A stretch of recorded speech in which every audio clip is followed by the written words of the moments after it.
Hello everyone, and welcome to the Tome of Silver, the show where I randomly select a game from my collection, review it, and add it to an ever-growing ranking list. There was no clearer sign that the long-standing rivalry between Mario and Sonic had ended than seeing Sonic games released on Nintendo hardware.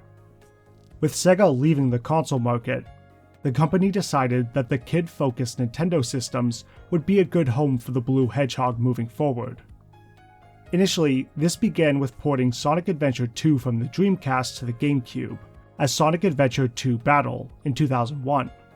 But later that same year, Sonic's first original title for Nintendo was released on Game Boy Advance, Sonic Advance. While Sonic's console outings continued to push the Hedgehog into 3D, Sonic Advance offered 2D experiences closer to the classic games on Genesis. Sonic Advance was successful enough to spawn a trilogy, with each game offering something quite different from the others. We will be reviewing all three in this video. Additionally, Sonic Advance was bundled with 2003's Sonic Pinball Party. This is actually the version of the game I've owned ever since I was a kid. Since both games were on a single cartridge, and I don't think I'd have enough material for a separate Pinball Party video, we'll cover it today as well. That makes 4 segments, so let's get into it. Lace up some sneakers, speed through those loops, and let's turn the page to the Sonic Advance Trilogy, plus Pinball, for the Game Boy Advance.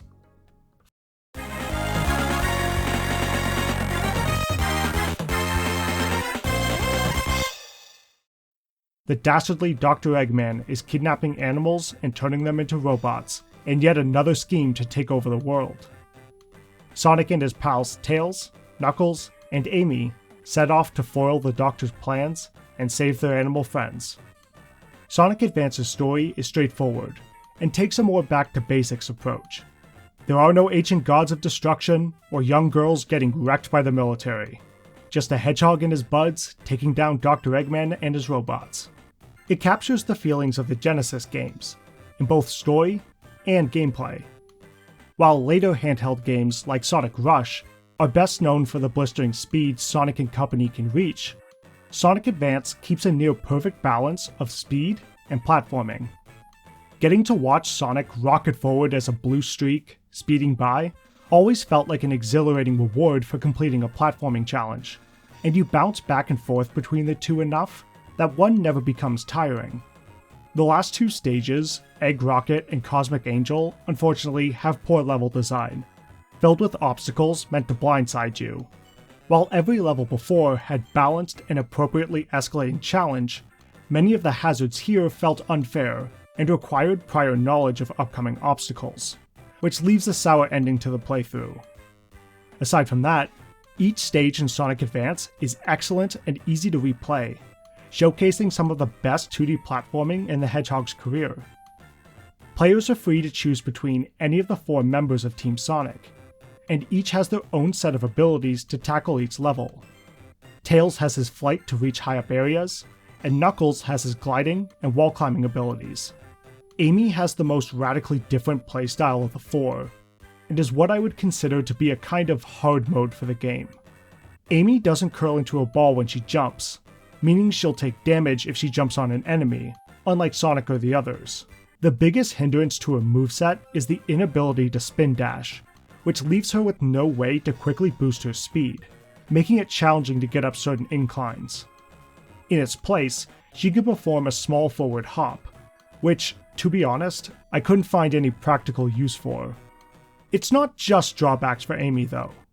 She has her hammer, which allows her to attack both on the ground and in the air, with a bit of extra reach, which can help with some bosses. She can also propel herself upward for a high vertical jump, which was useful in a few situations. Not everyone enjoys how differently Amy plays, but I liked her unique playstyle, and the extra challenge pushed me to approach each level in a new way compared to Sonic and the others. Sonic gets the short end of the stick in terms of uniqueness. He has his Insta-Shield from Sonic 3 and can grind on rails, although these rails rarely appear, making this ability more of a novelty than a core feature. There are no special jumps from elemental shields, and collecting the Chaos Emeralds doesn't let you turn into Super Sonic during a level.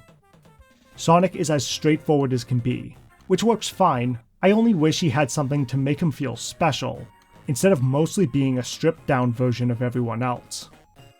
The different gimmicks of the 4 characters change how you play each level.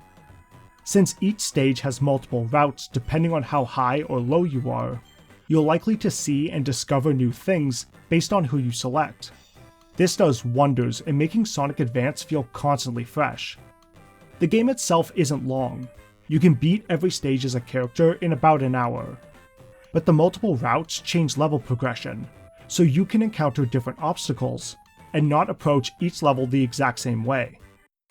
The one thing every stage gets right is looking good, as Sonic Advance features stellar sprite work. The various levels are colorful and beautiful, and the characters are highly expressive with their animations. There are some setbacks beyond the final stages that keep Sonic Advance from being perfect. A minor flaw is the boss fights, which are unremarkable. They don't have much happening, nor any escalation beyond Eggman moving slightly faster. Often they are far too easy too. The real challenge is collecting the Chaos Emeralds. To reach the final boss, the player must obtain all 7 Chaos Emeralds, located in special stages. You can access these stages by finding special springs across each level. Unfortunately, the special stages are terrible. The depth perception of the rings you need to collect is confusing, and it's often impossible to tell when you're properly aligned with them. It was a struggle to collect even 1 emerald, and the game expects you to do this 6 more times with escalating difficulty. No thanks, I'm good. The final topic is additional modes. Aside from the multiple playable characters, Sonic Advance offers some replayability through a time attack mode. It's exactly as it sounds. You try to finish each stage as quickly as possible and track your high scores. Then there's the most interesting of the extra modes, the Tiny Chow Garden. This is a simpler, stripped down version of the beloved Chow Garden from the adventure games, where you can raise a little chow by feeding it fruits and playing minigames. The rings used to buy items are earned from playing the single player mode, so you're consistently rewarded for returning for another playthrough. The best part is, if you own a GameCube adapter, you can connect your Game Boy to either of the GameCube adventure games and transfer your chow into the 3D garden. Alternatively, if you're heading out for a while, you can transfer chow onto your Game Boy and take it with you on the go. The Chow Garden's minigames are very simple, and nothing here will hold someone's attention for more than a few minutes at a time. However, it's something I enjoy popping into at the end of a play session to check in on my little guy and buy him some food. It's a nice little way to unwind after the usual excitement from the main game. Overall, Sonic Advance is a fantastic 2D platformer, and an excellent debut for Sonic's first original Nintendo title. It's an easy recommendation for anyone of any age looking for a platformer on the Game Boy Advance. Many consider this the best of the Sonic Advance Trilogy. It's easy to see why someone would think that, especially if they prefer their 2D Sonic to focus more on platforming. If you're like me and got the 2-pack cartridge, Sonic Advance also came bundled with Sonic Pinball Party. So let's take a look at that before moving on to Sonic Advance 2.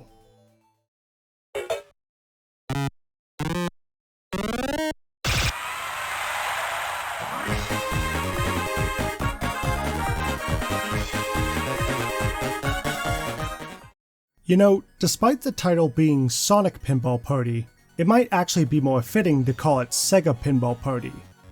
There are 3 pinball tables for the player to pick from. The first is themed around Sonic Advance, the second around Nights into Dreams, and the third is Samba de Amigo, although you need to unlock this one first. I'm not going to be getting too deep into breaking down the gameplay here. It's pinball, a timeless classic. As long as everything is replicated well, chances are the game's going to be fun. Thankfully, Pinball Party nails it. The multiple tables each have a different gimmick, providing solid variety. The ball moves at the right speed and feels like it has an appropriate weight, capturing the essence of a real pinball table well. All the visuals and music are top-notch too. I especially like the main menu, which is designed to resemble Casinoopolis. The colors and neon lights set the mood for an evening at an arcade or casino, and they help me get into the spirit of things. There's a fairly wide variety of modes to keep players engaged too. Alongside standard play to achieve a high score on a table, Pinball Party surprisingly features a story mode. It's short and silly.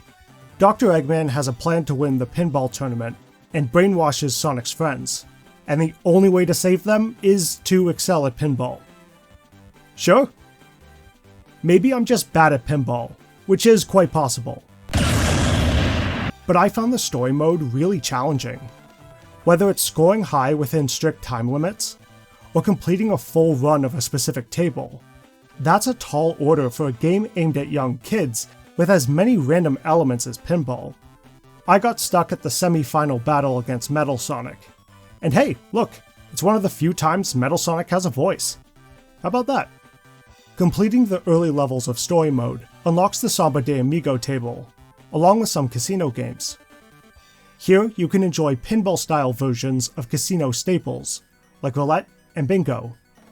By betting rings and aiming your shots carefully, you can earn a big payout. You might wonder why you need all those rings. As it turns out, Sonic Pinball Party also features a tiny Chow garden. Many players find it much easier to collect rings here than in Sonic Advance, making it the better choice for buying items for the little guy.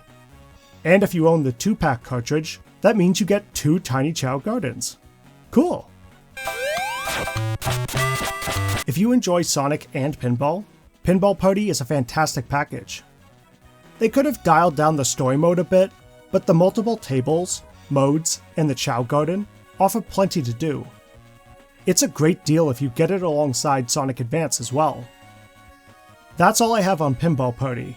So without any smooth transition to the next topic, let's shift our focus back to the Advance Trilogy.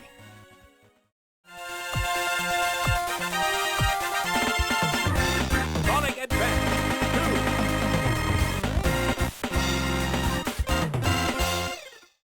Sonic Advance 2 was released in 2002, a year after the original. The plot stays pretty simple. Dr. Eggman is kidnapping animals, including Tails and Knuckles, and it's up to Sonic to rescue them and stop the Doctor from taking over the world. At first, only Sonic is playable, but more characters will be unlocked as you progress. The level design in Sonic Advance 2 has been stretched to accommodate Sonic's greatly enhanced speed. In contrast to the balance of Advance 1 between speed and platforming, 2 goes all in on the former, offering fast-paced gameplay that requires quick reaction times from the player to maintain momentum and complete the stage as quickly as possible. Sonic and friends have never moved this fast in a video game, and the levels of speed you can reach are exhilarating. It feels like the first version of what would eventually become Sonic Rush's boost-focused gameplay. Despite how fast I was moving, I never felt caught off guard by cheap placements I couldn't react to without prior knowledge. Enemies were positioned in such a way that they posed a threat to my rings and my health, without just being plopped directly in front of me as a gotcha. There's also a new trick system that can be used after hitting a ramp. By pressing the R button in either forward or up, your character will either rocket forward or get a small boost upward into the air respectively. The trick system is fantastic. The forward boost is great for maintaining maximum speed after a jump, while the upward trick is immensely helpful when I was just short of reaching a high platform and needed a slight push to make those last few feet. Sonic Advance 2 stages are some of the most thrilling levels I've played in a handheld Sonic game, and it's impressive how well they nailed it with such a big jump from one's gameplay. The boss battles maintain the speed aspect of the stages, with each boss being constantly moving while your character chases after it. These bosses are certainly a step up from Advance 1, both in terms of design and challenge. I enjoyed these bosses for the most part, but some feel like they require a bit of luck to hit. Sometimes everything goes your way and you can decimate Eggman in a few seconds, while other times the boss just refuses to let you get close enough to land a hit. Whoever decided to give the boss of Sky Canyon an insta-kill attack with such a wide reach can go f themselves. Defeating these bosses is how you unlock the other playable characters: Tails, Knuckles, and series newcomer Cream the Rabbit. Cream's mom, Vanilla, is one of the animals kidnapped by Eggman, and she wants to help save her, I have no idea how well Cream was received by fans when Sonic Advance first came out, but she won me over instantly. She has an adorable design, an extremely polite personality, the ability to fly like Tails, the cutest rail grinding animation, oh my god, look at her, and a weapon of mass destruction in the form of her Chow friend, Cheese. By pressing the B button, Cheese will fly at an enemy anywhere on screen to deal damage. This includes bosses. With Cream, you don't even have to chase the boss. Just stand there at the end of the screen, mash the B button, and watch Cheese decimate Eggman without breaking a sweat. Have mercy. Please, please. There is no mercy. Forget the Chaos Emeralds, Cream is the true source of ultimate power in the Sonic universe. Where I considered Amy in Advance 1 to be a hard mode for the game, Cream definitely acts as an easy mode in Advance 2. Speaking of Amy, you may have noticed I didn't mention her when discussing the playable characters. Well, she is in the game, but unlocking her is a tremendous pain in the ass. To get Amy, you need to collect all 7 Chaos Emeralds with all 4 other characters, essentially meaning you need to collect 28 Chaos Emeralds. The good news is, the special stages are nowhere near as bad as they were in 1. The bad news is that reaching the special stage has become far worse. In each stage, 5 medallions are hidden at specific locations. To access the special zone, the player must collect all 5. Simple enough, right? Wrong! The problem is that the game doesn't save which medallions you pick up after finishing the stage. You need to collect all 5 in a single run to have a chance at obtaining the Chaos Emerald. Furthermore, any medallions you collect are lost if you lose a life, basically forcing you to start from the beginning again. This is a really stupid way of handling things. Part of the fun of Sonic levels is discovering new routes on each replay. If the medallions stayed collected, it would encourage that. The way the game is designed basically makes you take the exact same path every time you try to get the Chaos Emerald. And if you mess up, you have to restart the whole process. Plus, then you have to do this with every character if you want to unlock Amy. I love you, Amy, but not enough to go through all that. I consider Advance 1 and 2 to be of equal quality. The one you'll end up preferring more depends on what you enjoy. The focus on platforming in Advance 1, or the high-speed thrill rides of Advance 2. For me, I lean more towards Advance 2. The levels are incredibly exciting, and I love the inclusion of the trick system. I also think the soundtrack is even better, though obviously your opinion may differ. Overall, Sonic Advance 2 is an excellent follow-up, and an important game for how it shaped future 2D Sonic titles. All in all, it's a game worth having in any Game Boy Advance collection. All that remains now is Sonic Advance 3, and unfortunately, it's the weakest of the trilogy. The developer tried many innovative ideas to make it stand out, but it ultimately misses the mark. Let's take a look. Sonic Advance 3! Advance 3 contains a bit more story than the previous 2. It actually follows up the events of Sonic Battle, a fighter also released for the GBA. In that game, Sonic befriended a robot named Emerald, who was ultimately destroyed by the end of that game's events. Eggman has rebuilt Emerald, now called Gemerald, as his loyal servant. What's more, Eggman has split the Earth into several pocket dimensions, using the power of the Chaos Emeralds. It's up to Sonic, Tails, Knuckles, Amy, and Cream to gather the Chaos Emeralds, restore the world to its original state, and stop the combined forces of Eggman and Gemerald. While the story isn't a major focus, I appreciated the extra narrative moments in Sonic Advance 3. It makes efforts to connect the Game Boy Advance titles and establish a clear timeline for the games. Seeing Emerald return is great, and the small character arc for the robot was heartwarming. Overall, though the story may be in the background, I enjoyed it. Not all Sonic games need the huge stories of the adventure games, but that small bit of continuity makes a big difference.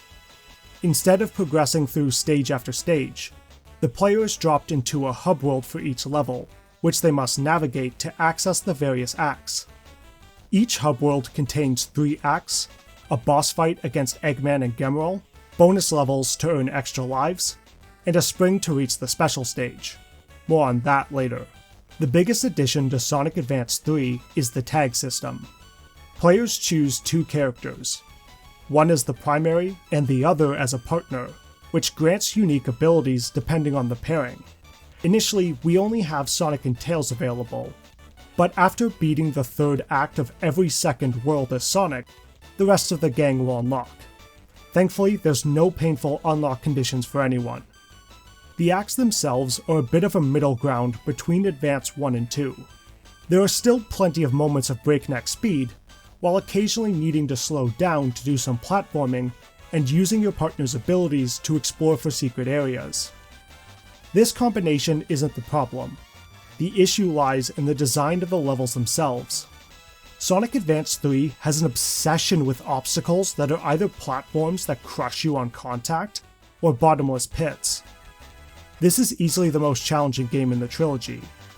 I don't mind a good challenge, but it's difficult for all the wrong reasons, and some levels are downright frustrating to get through.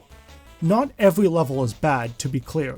For every level that made me roll my eyes because of poor design, there's another that I found equally as fun.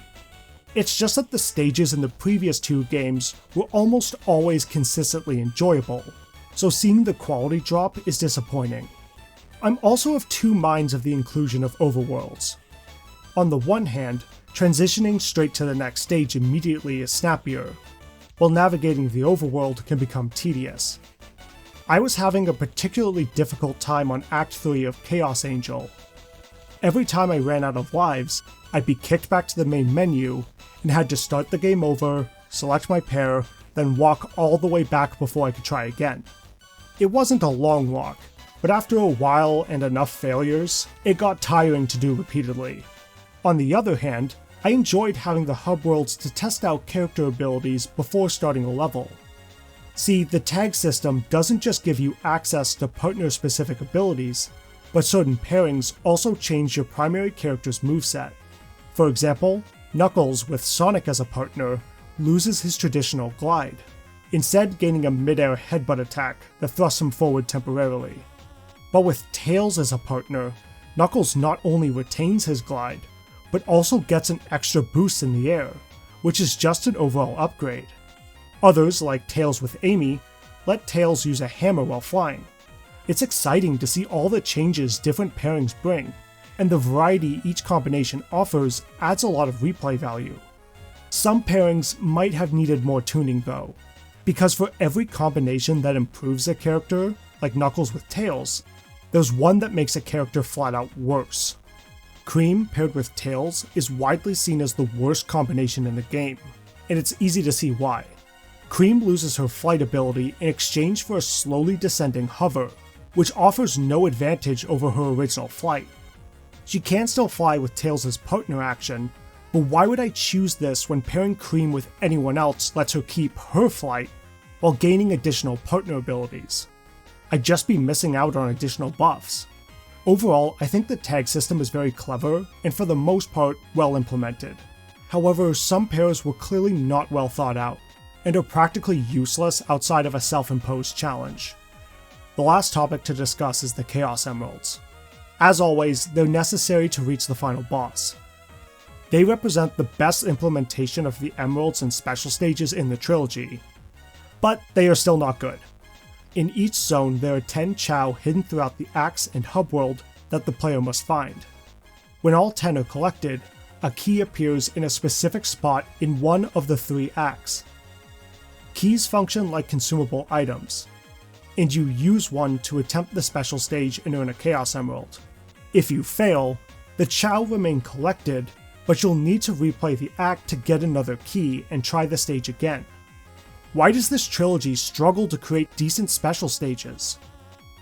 Honestly, I don't mind the Chow collecting. It's basically what I wanted the medallions in 2 to be, something that encourages exploration, and once you find the Chow, it's permanent. But what's the point of these keys? Just let the player replay the special stage without all the fuss. Collecting keys feels like a waste of time, and honestly, it's just irritating. Sonic Advance 3 is the weakest in the trilogy. I still enjoyed my time with it, and the partner system is a great idea that's mostly well executed. Unfortunately, Chaos Emeralds, and the especially bad character combos, cause some frustration and diminish the overall experience.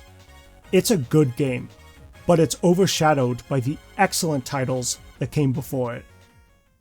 The Sonic Advance Trilogy remains some of the best Sonic games from the early 2000s. Where the 3D games were stumbling, the Advance games continued to provide excellent experiences, even if the third didn't quite keep up with the previous two. I highly recommend the Advance games, for fans of Sonic, platformers, or the Game Boy. They're great times. Also, if you're a fan of pinball, there's a perfectly solid title you can get packaged in with Advance as well. That said, Sonic Pinball Party will rank the lowest, claiming the still respectable 47 under Red Faction. It's a great pinball game, and I honestly don't know what it could have done to get higher. I guess I'm only a casual enjoyer of pinball at the end of the day. It could only get so high. Above it will be Sonic Advance 3 at 35, unable to beat Mega Man X2 as the superior 2D platformer. Next near the top of the list is Sonic Advance at 15. Finally, just managing to squeak within the top 10, we have Sonic Advance 2, with its pulse-pounding gameplay making it the Sonic Advance game I'll return to first, and one of my all-time favorite platformers. And that's all for this video. If you enjoyed it, I'd be grateful if you gave it a like. What's your favorite of the Sonic Advance trilogy? Do you prefer the platforming of 1 or the speed of 2? Or maybe there's something about Advance 3 that makes it appeal to you the most? Let me know in the comments. I'd love to hear everyone's thoughts. There's no wheel included at the end of this video, as next time will be our year-end review. And I do have some rapid-fire reviews I'll be including as well, so be sure to check it out. In the meantime, thank you all so much for watching. Take care, and may we see each other again when we turn to the next chapter in the Tome of Silver.